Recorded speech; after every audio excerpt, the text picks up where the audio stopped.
got two apologies so far, Councillor Phelps and Councillor Nedwick. And so we have a mover that we accept those apologies. Thanks. Councillor Beard, seconded Councillor Neal. Declarations of interest. The interest register has been circulated. I have nothing to add to mine verbally, so no one's got any other changes on the interest register. In that case, we'll move to urgent items, and I'm not aware of any urgent items. Is there any on for that? Right, minutes of the last meeting. Has anyone got any amendments or corrections or anything to those minutes?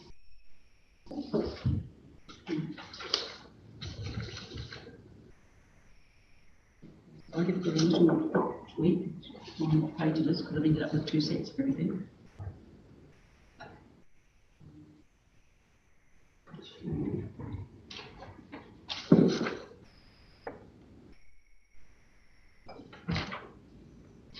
Sorry, guys.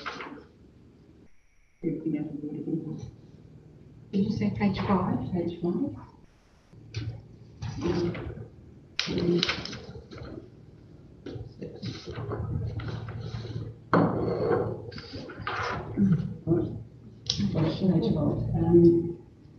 It says the chair advised a change to be made to the interest register on her behalf and advised she's no longer working in the audit role as chair. I actually was working for an audit firm, but I wasn't the chair of anything in that role. So just working in a audit role would probably be an appropriate amendment. And yes, I am still doing advisory work for Upper Hartlepool Insurance Committee. And the business advisory role is for Grant Thornton. So it says for the not-for-profit and not-for-charity organisation. In actual fact, I don't think Grant Thornton quite sees themselves as not-for-profit at this moment in time. But the sector I work in is primarily charities and not-for-profit organisations. Grant Thornton. Do you want me to make a note of that soon so it's easier to amend things? I'll do that later. I'll try to not mumble so much so it's easier for you to take. So if we could have a motion to... I think we should do that. To amend the... a second, please. Thank you, Councillor Neal, and it was the worship that moved it. So we'll now move to the action list.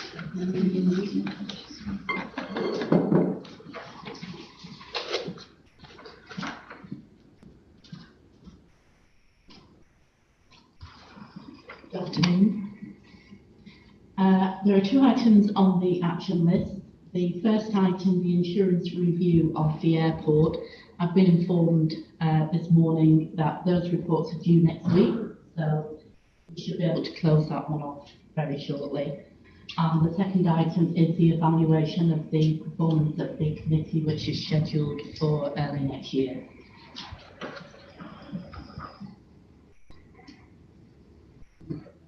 Ed or anyone's aware of them. In that case, we'll have a mover to take updated actions we received. It's Councillor Neal and seconded Councillor Neal. And we also add that I approve that my digital statement be added to the risk insurance, the risk insurance committee meeting to be held in May 2023. Thanks, there's a list there. We've got no presentations, so we'll move to staff reports, and we've got 3 policies up for review. So Kate, if you'd like to join us. Good afternoon, Chair and committee members. I'd like to take the policy review report as read. Are there any questions? We'll go around the table, so we'll start with Councillor Neal. Page 14.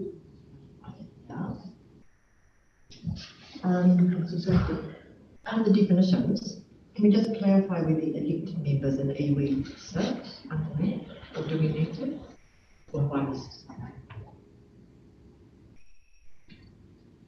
Which policy is that? health and safety? Page 14. To the Chair, this is primarily a workforce related policy. It doesn't refer to councillors or council. It's not a required definition. It says under purpose, it actually refers to staff. Yeah, employees, contractors, volunteers, and residents. They're all staff policies. Are you okay with that, Councillor? Yeah. I was actually wondering, and sometimes in policies you actually specifically state what is out of scope. Is it worth, this is just an idea, is it worth specifying? Because if Councillor Neil thought that, then it's reasonable that other people might. Is it worth giving out of scope as well as an instance? We could take that recommendation back to the executive team to make a decision on. Doesn't come out of responsibility, so as covered else. Our responsibility in this, in health and safety, is covered else. The responsibility is really down to the chief executive. He would be the ultimate responsible person. What I would suggest though is that Tiara, through the chair, Tiara is probably the best person to speak on that. Yeah, so there are two levels in terms of the policies being brought to you today. They are staff policies, but they need endorsement from council in terms of oversight through the chief executive, so that the chief executive is able to report back on any issues that might be out any of those policies in terms of risk and assurance. Separate that in terms of council, as a council, elected members, inclusive of mayor and anyone who sits or is appointed to committees of council, have responsibilities as council being PCBU. However, the chief executive is the primary responsible as an officer under the PCBU, so everything basically starts and ends in his court. From a council's point of view, though, you are required to have oversight for the four main elements within the Health and Safety Act, and as I've offered before, we have all been extremely busy, but there's an opportunity to do a workshop with councils so that you're aware of those sort of things that you would either want to see as part of the reports, which is why we now have in terms of review of any health and safety aspects, in terms of any report that comes to the council. So if we identify risks, that you're aware of what those are and your level of comfort with risk, or any controls that have been put into place to manage the risk if identified. But then that helps you in terms of questions that you might be asking in terms of certain reports as well, to give you that level of comfort, or other reports you might want to come either directly to council or through this committee as part of the risk. Be easier to, in terms of say, do a brief workshop, half an hour or so, have Q&A, and that'll just give you more comfort in terms of whether you're receiving what you think you need, or if there's something else you need to bring to you as part of the specific committee meeting. Thank you. Janie, you're just not, are you sort of feeling that we're missing something that's health and safety for us as councillors? I mean, I read that this was for staff and visitors and contractors, but... Yeah, no, I thought we would be in there as being responsible for, like, if something goes wrong, yeah, it comes back on Simon, I think I always thought it can be on us as well. Because we've got the ultimate, You have got responsibility. Simon's responsible for the staff, we're not. And this is responsible for business. yeah, I understand. And the policies and procedures that go to support, you know, council's expectations of staff. So it sits directly with me as the conduit between councils and staff. So you're basically overseeing my role, ensuring that I'm effectively managing the PCBU across the health and safety program. And that has to be. Oh, sorry, It's already set in the standing orders anyway. And page 18.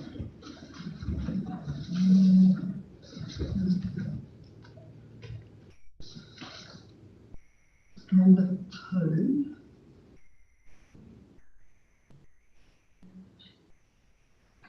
Policy.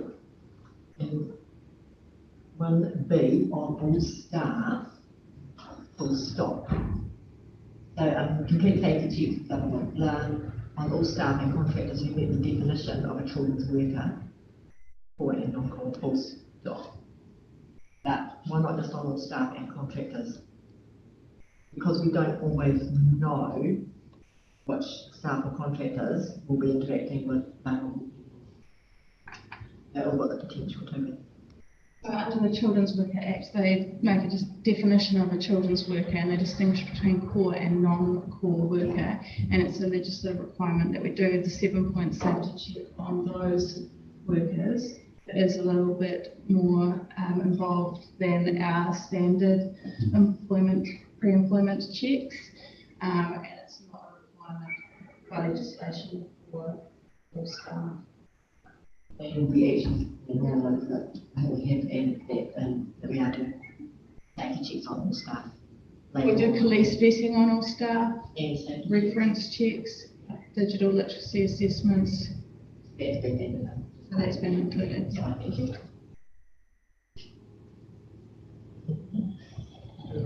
No, I'm quite happy with that. Thank you.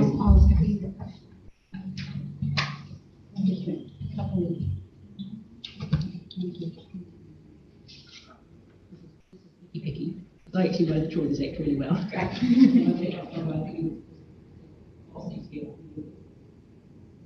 No.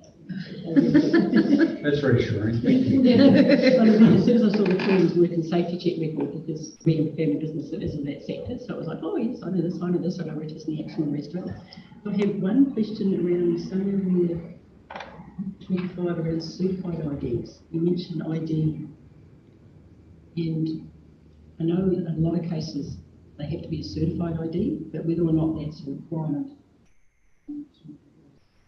What page number are you on? 23. Verified ID. Policy. Page 23.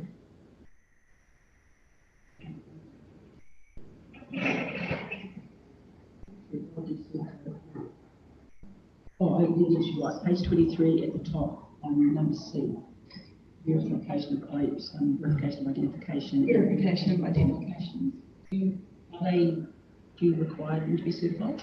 At this stage, no, we just get a copy of the qualification so that we have evidence of that, as opposed to just somebody stating on their application form that they have that qualification.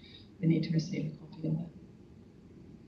What, this is a recommendation from me because I work in the field, that it might be good to get them certified. And we actually had a challenge some time back around that, and because it wasn't certified, we resolved it. It was a problem.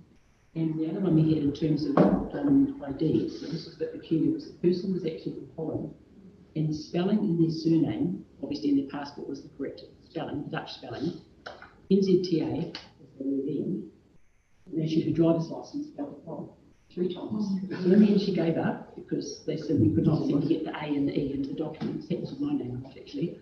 And then when there was a challenge that came all the way down to the rest of it, around the fact that these two ladies did that, and she actually was no longer able to work as a qualified English educator in some of the organisations that she used to work in, because she was a relief worker, because these two documents didn't match exactly. So I just thought I'd bring that up, because that is how we get pedantic people can be, because they're so concerned around. So those two things. Certification was one that we had experience of where it turned into a really, really big deal, even though we'd sat there in front of the person and knew they were and the other one was starting. That's just kind of like for your information. I can discuss that with the executive leadership team. Can you review a few cases of qualifications there? Currently, it's a lot. And the other question was professional body checks. So if this is Teachers Council, do you actually bring Teachers Council and ask them if they've got any? You can search on the online on the Teachers Council registration, and it brings up if there are any flags on there. Oh, so just the bog standard register searching. Thanks, that's actually for my information, because we do searches and clients do. So I wondered if you actually took it a step further in terms of risk assessment and actually Not at this stage. So through the chair and on behalf of the executive team, is the good points raised in all of this. Conversation is around how do we guarantee that the employer coming in is who they are, their qualifications are, as I've said, they are, validating those. So we'll take that back on board and consider it as part of the discussion.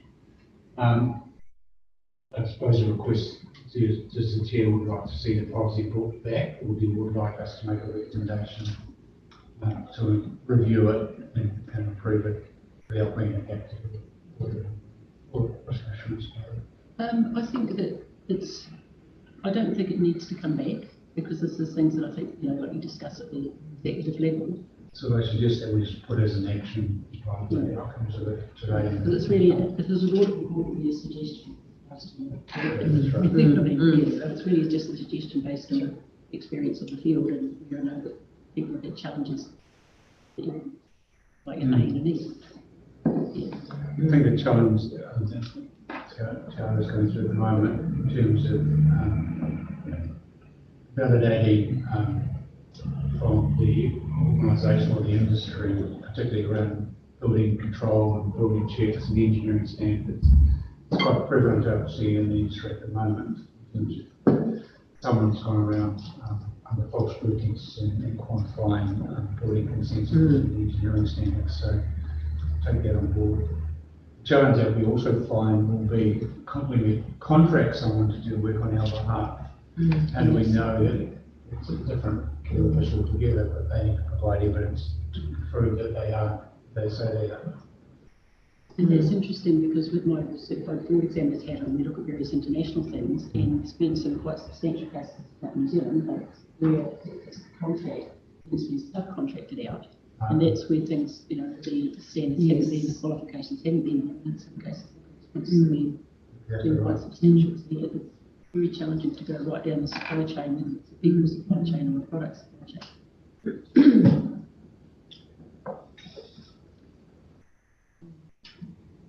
Any other thoughts on policies? Just to highlight, through the chair, there's quite a few policies in process. We have a full policy committee now, and there's going to be quite a few policies coming to risk and assurance. We don't want to overburden, but we also don't want to create a bottleneck. So I appreciate the time that council's put into this today. We do want to accelerate as well at the same time. Through the chair. Sorry, I didn't finish. We don't want to overburden the committee too many policies. Through the chair, policy working group is fully established, it's still in the very early stages. We'll bring something back to show you what we're doing, That's right. the plan behind that first, and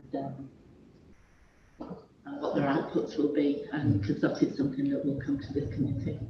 Well, just as a side note, as I would say, Ministry of Justice have got a very good fraud policy. That's, you know, obviously it's publicly available. I think that's up for review now, so that's good. And there's a second document as well, which I was looking at the other day with a different hat on, so I could, Yeah. And the other one, in terms of conflicts of interest, that's similar, is the Institute of Directors have just reissued a new template. Obviously, it's commercially based, but it's quite a bit to modify, both the template for conflicts of interest and the document for recording conflicts of interest as well. So again, I haven't looked at them in detail, I just put them into my work in progress folder that I need. But yeah, I'd be interested in both because I believe that looking to update that shortly anyway, so it would be good to see that.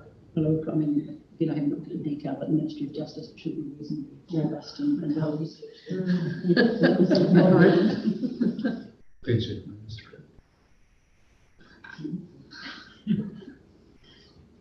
So would someone move that the report be received and the policy, following policies, health and safety policy, safeguarding children, youth and young persons policy, and recruitment policy, reviewed and endorsed by the Insurance Committee? And second that, yes, thank you. We now move to the roll of work now.